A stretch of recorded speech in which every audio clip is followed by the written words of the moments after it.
to move the camera down when you're No, saucing and wrapping? no, I mean, it's quite a good level. Oh, it's 10 people here already. Keen.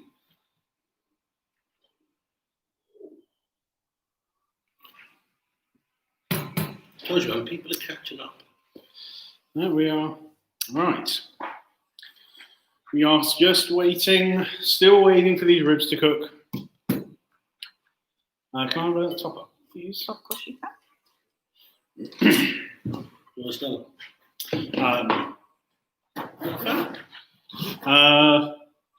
I've still got some Coronas left. It's just more. I'm talking a lot.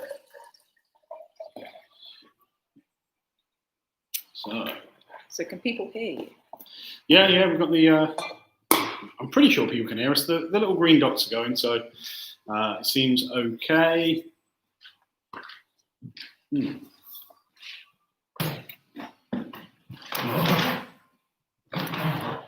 feels like I've been shouting all day, partly because I have been. So it's. You're not wearing your. Better not with a laptop. And then we went to the ear thing, so that didn't want you either. So now we're just going for shouting. Yeah. Cool. Well, we are still waiting for the ribs to cook, so just giving people time to join. So basically, I'm going to have a look at these ribs in 5 minutes. So 2:15. 2:15, we're going to have a look at them. Fingers crossed they're going to be done, because obviously I've got to talk a bit about to the low and slow crowd about wrapping ribs at 12:40. So to be fair, I'm not worried about getting the ribs cooked in that time though. So that will all be good. Yeah, hopefully we will be getting close to eating. So yeah, I haven't had any breakfast this morning. So a juicy rib could go down quite well right now. So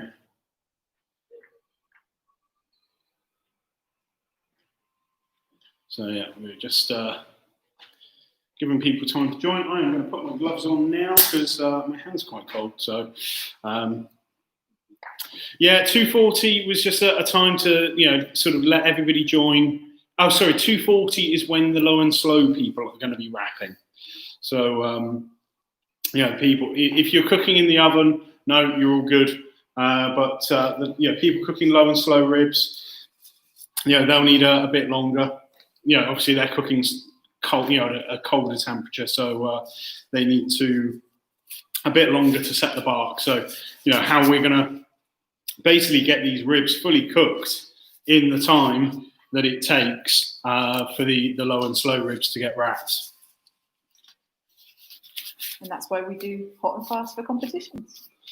Yeah, hot and fast for competition, or just cooking at home. Because to be perfectly honest, I'm my days of spending like cooking a brisket are long gone. Especially like when we're cooking on the Jambo on the big stick burner behind us. I don't want to be feeding that thing logs for 15 hours. It's just hell. So we just cook a bit hotter and it comes out good. So we are waiting another 3 minutes to go. So doesn't matter if your cooker's been running a little bit hotter; it will be good. And even if these ribs, these ribs should be pretty close to being done. Hopefully they'll be done. If not, we've got enough time to put them back on and just make sure that they are tender. And in some ways, it will probably be good. Just so I can show you what I'm looking for in a cooked rib versus what I'm not looking for. So we'll just give this a couple more minutes.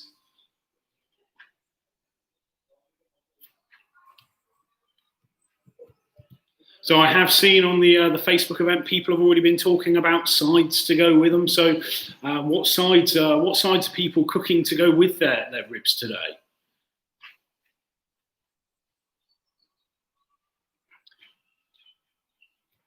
I did see one suggestion of like steak, or to be fair, I know Will is cooking like lamb and go with his ribs as well. So, Dan is going for beer. I wouldn't really expect anything less from you, Dan. It's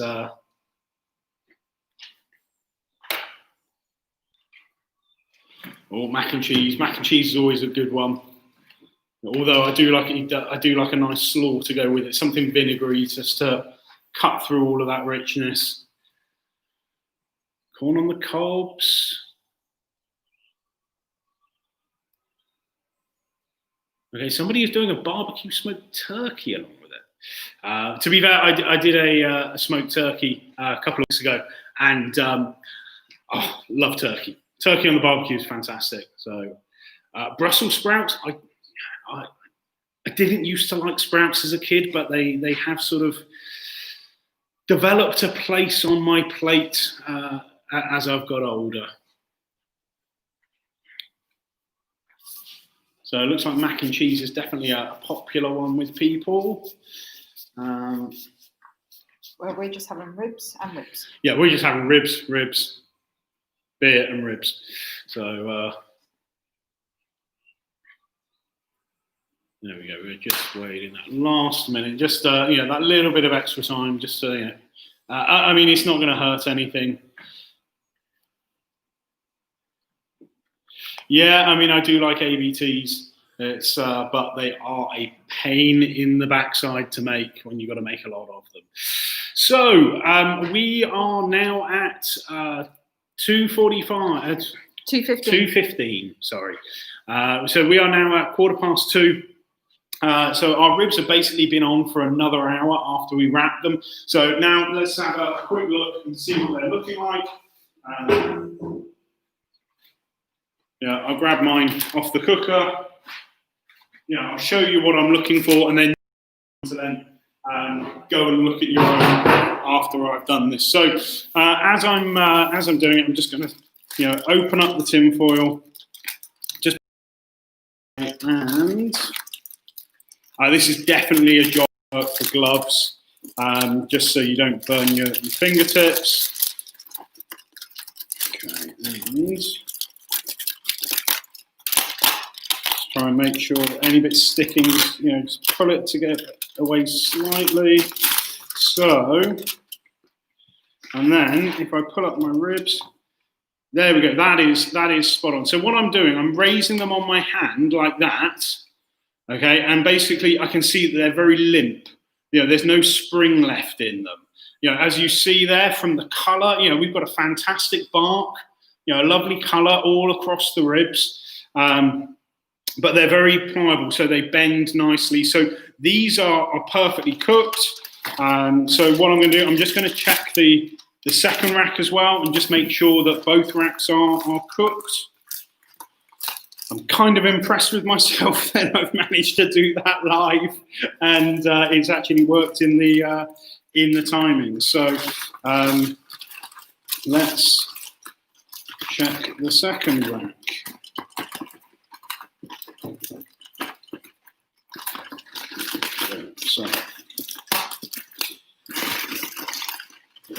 So and then we take the second rack, flip it over.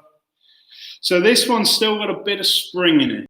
Okay, it's not much. I mean, to be fair, this one's borderline. I'll probably give it another 5 minutes, or so I'll just place it back in, and wrap them back up, and I'm just going to put it back on the cooker for like another 5 minutes. It just needs a little bit longer. One of the good things when you're cooking on a drum hot and fast is because I'll have been opening the lid, to get it things in and out. Basically I'll have a temperature spike, so that will give me the extra heat that I need. So what I've done with this wrap that is cooked, that is tender, just like that. What I'm going to do, I'm going to leave it in the foil. With the meat side now facing up, and I'm just going to close the tin foil, okay, just so I can hold these here as I wait for the other ribs to cook. So if you want to go and check your own ribs, see if they're done or not, and if not, don't worry, just put them back on for a little bit longer. But hopefully, you should start having some cooked ribs, and we're going to eat some ribs soon. And yes, now Emma comes round and tells me off for the mess that I've made. Because we've used sugar and butter and the sweetness that's in the rubs, as this liquid gets onto any work surface, it goes really, really sticky. I'm not OCD, honest. So, obviously, I'd love to know when you've had a chance to check your ribs. I'll give you, if we give you 5 minutes to check them, just so we can, just keep things moving, and just let me know when you've had a check, if your ribs are done or if they need a little bit longer. That's fine. We've got one rack that we can show you exactly what we're going to do here, and hopefully this other rack will be done in that time anyway.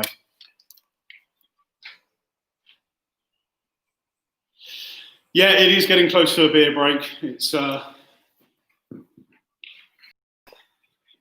hazardous. Yes, I am asking the missus to open my beer for me. Good.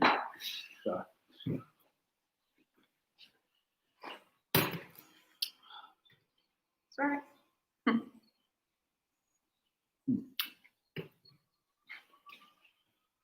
Well, there we go. So it'd be great to see in the comments how tell me if you think your ribs are done or not. Let's give you a couple more minutes.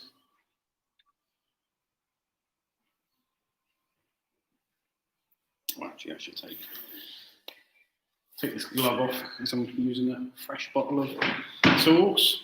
Crack open that bottle. So the next thing that we are going to need is, obviously, we're going to need our good old friend, Mr. Blues Hog. To be fair, actually, I should check on those again. They were nearly done. Excellent. That is really good to hear, Jeff. It's always worry to know if how people's ribs are done, but no, great to hear that they're good. At a contest, you've got to have everything done for an amount of time, like set hand-in windows. Excellent, great to hear that, Steve. So we have to rest them a little bit, but I don't like resting them too long. I find they toughen up. So just get this other rack off. There we go. That's feeling much better. To be fair, if you're cooking on a pellet grill, the colour will be a bit lighter. It's just the way pellet cookers are, but they do put on a nice smoke flavour. So I do like cooking ribs on my Yoda, or when I used to have a Traeger. So I'm just gonna, So just that extra 5 minutes, and you can see, that rack is now nice and tender. You can see here, we've got a lovely colour on these. So I'm going to open up both my racks of ribs.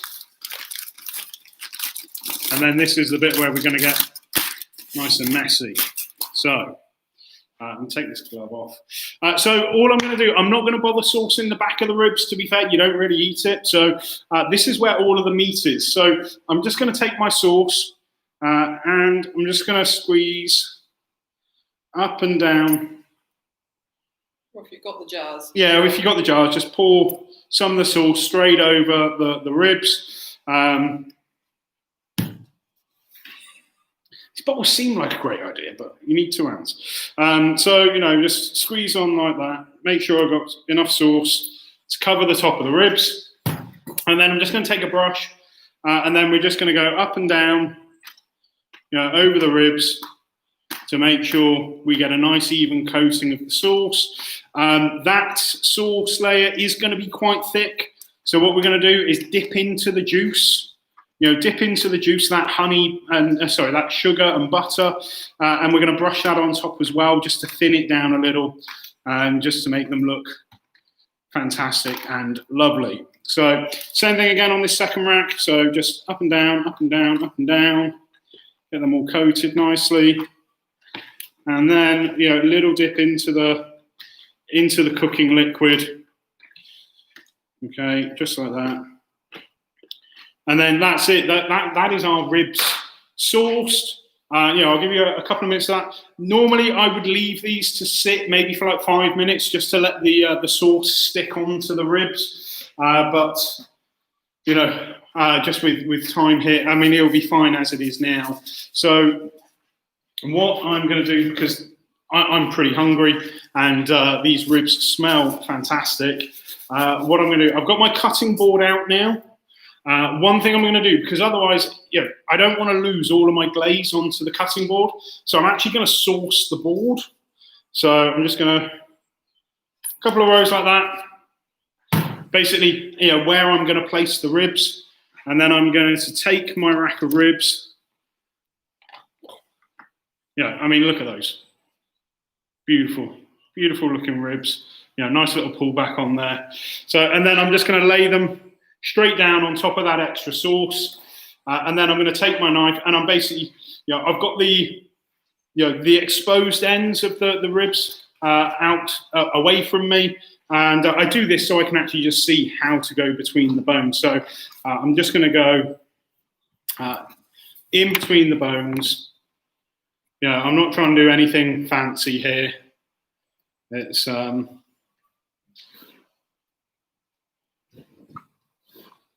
there we go. Just, always make sure you've got a really sharp knife. Or we actually use a serrated knife for this. But, we are going to go straight through this rack. And as you're cutting, you can always tell how tender it is. So these feel really good. So that is one rack done. So I'm just going to pick them up and stick them back in the foil, so I can just cut the second rack. Just take a look. Yeah, they look nice and juicy. So definitely happy with how these ribs are Smelling awesome.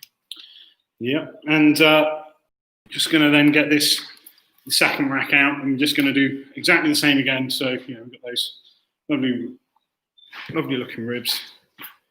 And just cut straight through.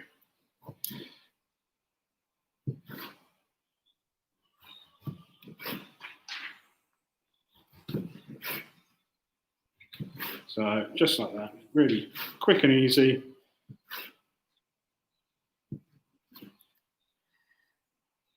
Is internal temperature important, apart from telling that it's actually cooked? I have never probed a rack of ribs in my life. So I know a lot of people cook by temperature, but ribs is definitely something that you've got to learn that feel.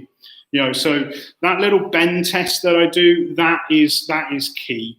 I don't actually know what they would be. I would assume they would be like, I don't know, 210, something like that. That's just my assumption, but other than that, I wouldn't know. So I'm just going to take, I just want a bit of extra sauce on the ribs, so I'm just going to take from my chopping board, because that's got a bit of like rib juice and everything else. Get those all glazed up, looking lovely.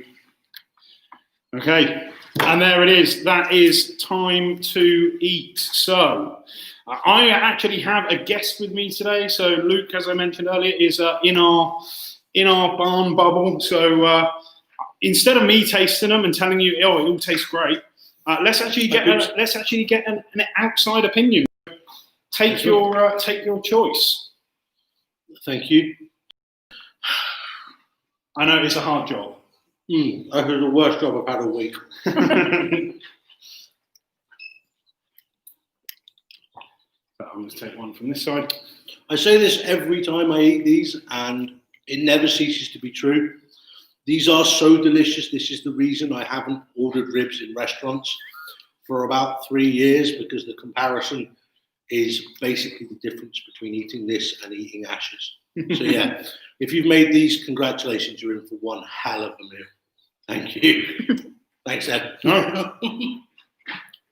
So there you go, everyone. That is hopefully glaze your ribs up, cut them up, and start eating some ribs. I'd love to see what your results are like. So feel free to tag us in on Instagram, Facebook, Twitter, wherever.